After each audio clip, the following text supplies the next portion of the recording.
Good afternoon, everybody. Thank you, sir. To just start off the entire topic, our Chief Minister, she's prioritized healthcare, and the best has been given to healthcare in Tamil Nadu. I would like to just show you the state profile of Tamil Nadu. If you see the indicators, all the indicators for the crude birth rate, the crude death rate, IMR, MMR, everything is much below the national average. The population is 7.2 crores, and to give you an overall view of the facilities in our state, in Tamil Nadu, we have the primary care under the Directorate of Preventive Medicine, the secondary care under the Director of Medical Services, and the tertiary care under the Director of Medical Education. We have 1,751 primary health centers, 8,706 HSCs. Under the Director of Medical Services in the secondary care, we have headquarters hospitals, 31 headquarters hospitals, 160 taluk hospitals, and 80 non-taluk hospitals.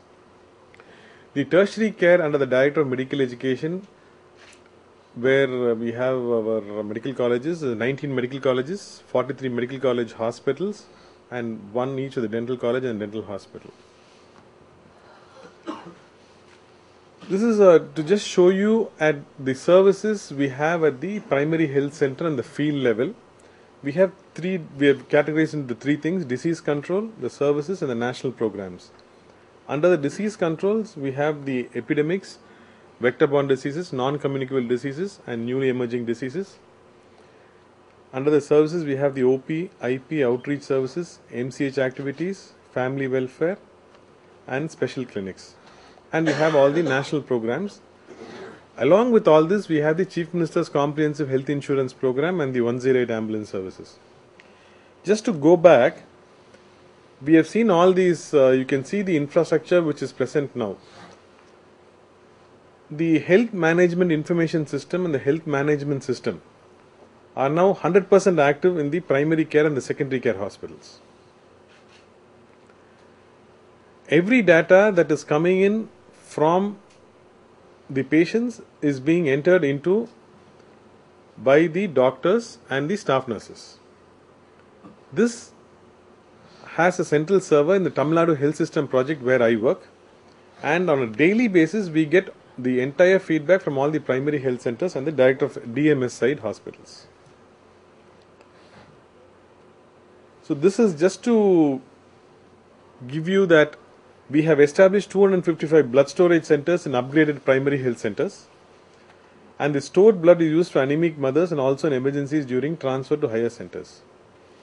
Dr. Somil was actually mentioning in the morning about the leapfrog. Actually, leapfrog in Tamil Nadu in the blood banking and transfusion services is a real leapfrog. The State Blood Transfusion Council and the Tamil Nadu government have taken forward the blood banking to the next level, where everything is computer managed. The stock is on the website. You can see in the government hospitals and the private hospitals stock available of every group, the components available and everything. And this was another initiative when I was the joint director in the AIDS control. This 255 blood storage centers, we mapped these mapped everything, the highways, the hospital facilities, and we started these blood storage centers. One more major important aspect is the non-communicable diseases screening for hypertension, diabetes, CA cervix and CA breast under the NCD control program. All people aged about 30 years are screened. Simple visual inspection with acetic acid used for cancer cervix screening. This is in all the primary health centers. This is also clubbed with the Chief Minister's Comprehensive Health Insurance Scheme, which I will be showing you a little later on. This is our insurance program for tertiary and secondary care hospitals, the Chief Minister's Comprehensive Health Insurance Scheme. This is our website. Everything is here on the website, from the eligibility criteria, the salient features of the scheme, the hospitals that have been empaneled in the scheme. The special features of the scheme are the diagnostic centers, the follow-up procedures, which I will be showing you a little on.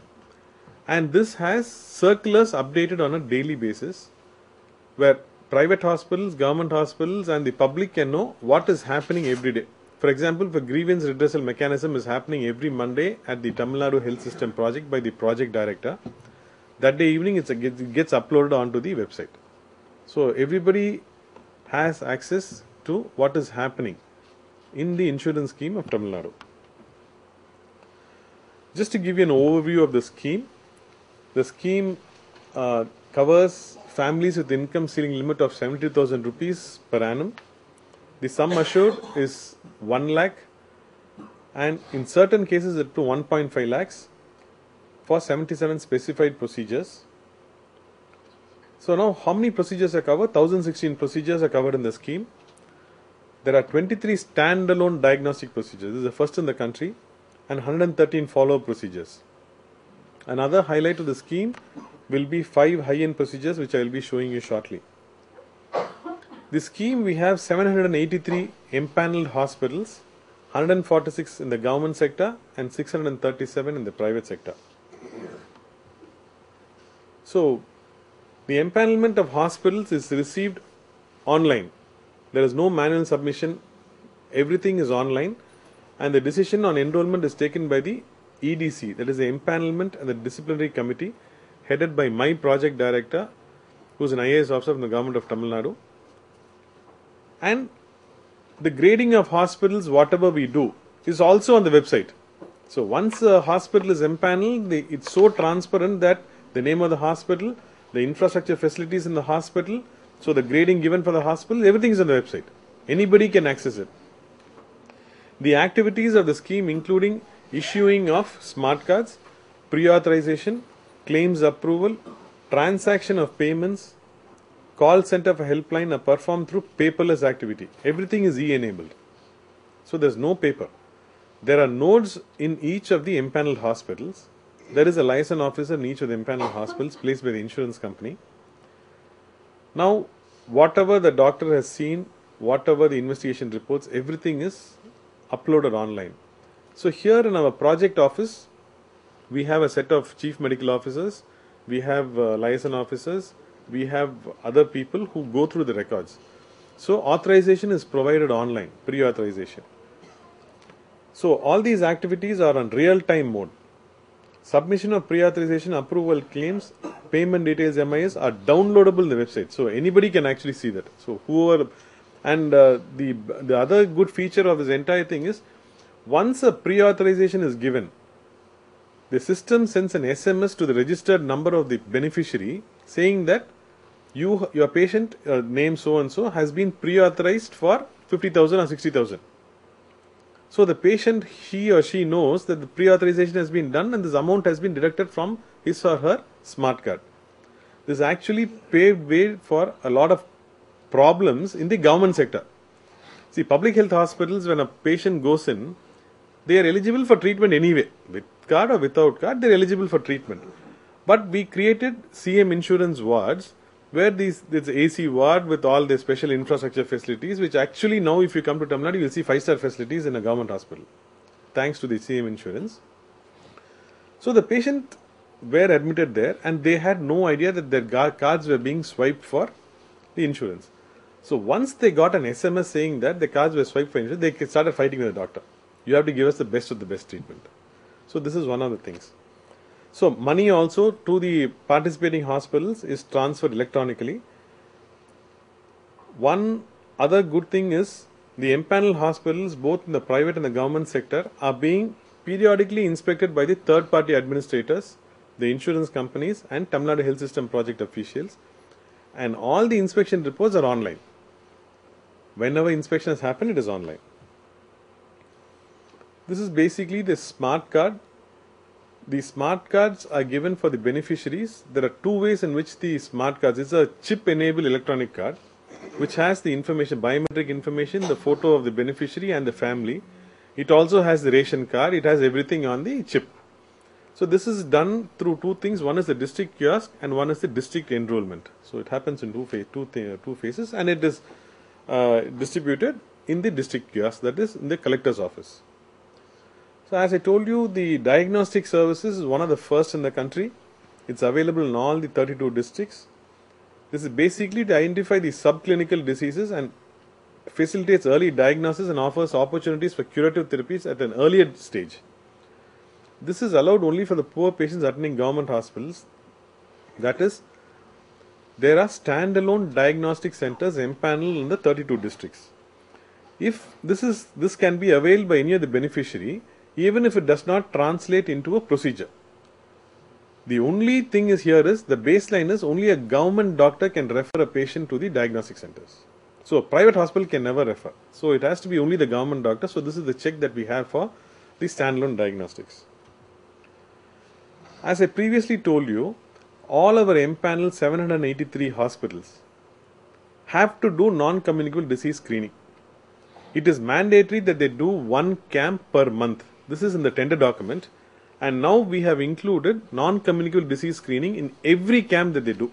That is for hypertension, diabetes, CA cervix and CA breast. Now how do we ensure that all this screening is done? Online reporting. They have to send us online reporting. Now in the last 3 months we have started viewing it very seriously, and we even started de-empaneling hospitals who have not done the NCD screening. We have tallied with NCD screening and low performance, and we have actually de-empaneled the hospitals. So now actually this non-communicable screening is picking up in a huge way. So this is just to give you the positivity rate for hypertension is 9.94, diabetes mellitus is 4.41, CA cervix is 3.87 and CA breast is 1.25. Again, we have about 113 follow-up procedures. The patients subsequent to major procedures and treatments which they have availed, they can go back to the respective hospitals and any of the government hospitals to avail this facility. And all the hospitals are offered this follow-up treatment. Now the high-end procedures which I've spoken to you previously, we have 5 high-end procedures: liver transplantation, bone marrow transplantation, stem cell, cochlear and renal transplant. So this has been facilitated by a corpus fund being created in the government of Tamil Nadu. The government hospitals, that is actually previously what I showed you, 139 government hospitals that are participating in the scheme, get 100% of the package rate. Out of this package rate, 20% of that package rate is given back to the government as a corpus fund.